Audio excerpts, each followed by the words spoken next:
ನಮಸ್ಕಾರ, ನಾನು ಮಂಜುನಾಥ್ ಕಾಮತ್. ಮಳೆ ಇರಲಿ ಬೇಸಿಗೆ ಇರಲಿ, ಉಡುಪಿಯಲ್ಲಿ ಒಂದು ಪ್ರಶಾಂತವಾದ ಜಾಗ ಅಂತ ಹೇಳಿದ್ರೆ ಕುದುರ್ನೆಷ್ಟು. ಇಲ್ಲಿ ಸಿಗುವಂತ ಆಹಾರ ಅಂತೂ ಅದ್ಭುತ.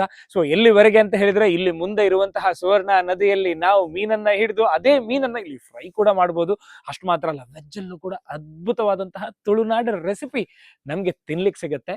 ಸೊ ಬನ್ನಿ, ಇವತ್ತೊಂದು ದಿನ ಈ ಕುದುರ್ನೆಷ್ಟಲ್ಲಿ ಇದ್ದುಕೊಂಡು ಈ ಒಂದು ಸುವರ್ಣ ನದಿ ಸೃಷ್ಟಿಸಿದಂತಹ ಈ ಒಂದು ದ್ವೀಪದಲ್ಲಿ ಕಾಲವನ್ನ ಕಳೆಯೋಣ. ಇದು ಬಾಲ್ಕನಿ, ರಿವರ್ ಫೇಸು ಮತ್ತು ಪ್ರೀಮಿಯಂ ರೂಮು. ಮಳೆ ಇರ್ಲಿ ಬಿಸಿಲಿರ್ಲಿ, ಹೊರಗಡೆ ಕೂತು ಕೂಡ ನಾವ್ ಈ ಒಂದು ಸುಂದರ ಪರಿಸರವನ್ನ, ಮಳೆಯನ್ನ ಅನುಭವಿಸುವಂತದ್ದು. ಬಾಲ್ಕನಿ ಪ್ಲಸ್ ರಿವರ್ ಫೇಸಿಂಗ್ ಆಗಿರುತ್ತೆ. ಸೊ ನಿಮ್ಗೆ ಆಲ್ಮೋಸ್ಟ್ ಎಲ್ಲಾ ಕಡೆಯಿಂದ ರಿವರ್ ತೋರುವಂತ ಒಂದು ಏಕೈಕ ರೂಮ್ ಆಗಿರುತ್ತೆ ನಮ್ಮಲ್ಲಿ.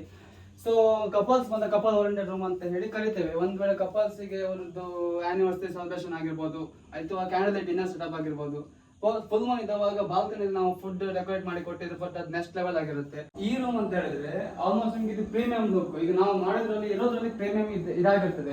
ಸೊ ಈ ವಾಶ್ರೂಮ್ ಅಲ್ಲಿ ಬಾತ್ ಟಬ್ ಅವೈಲೇಬಲ್ ಇರುತ್ತೆ. ಇದು ಕೂಡ ಬಜೆಟ್ ಫ್ರೆಂಡ್ಲಿ ರೂಮ್ ಆಗಿರುತ್ತೆ. ಇಲ್ಲಿ ಸಹ ಒಂದು 6 people ತನಕ ಕಂಫರ್ಟಬಲ್ ಆಗಿರ್ಬೋದು. ಮತ್ತೆ ಎಕ್ಸ್ಟ್ರಾ ಬೆಡ್ಸ್ ಆಗಿ ಎಕ್ಸ್ಟ್ರಾ ನಾವು ಹಾಕಿ ಕೊಡ್ತೇವೆ ಜಾಸ್ತಿ ಜನ ಇದ್ರೆ. ಸೊ ಇಲ್ಲಿ ಆಲ್ಮೋಸ್ಟ್ ಫ್ಯಾಮಿಲಿ ಒಂದು 4-5 ಜನ 6 ಜನ ಇದ್ರೆ ಕಂಫರ್ಟಬಲ್ ಆಗಿರ್ಬೋದು. ಒಂದು ಫ್ಯಾಮಿಲಿ ಫ್ರೆಂಡ್ಸ್ ಗಳಿಗೆ ಒಟ್ಟಾಗಿ ಬಂದಾಗ ಈ ರೂಮ್ ಅನ್ನ ನಾವು ತಗೊಳ್ಬಹುದು.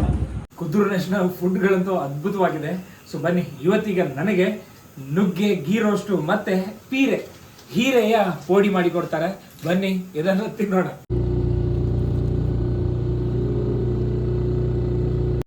ನುಗ್ಗೆ ಗೀ ರೋಸ್ಟು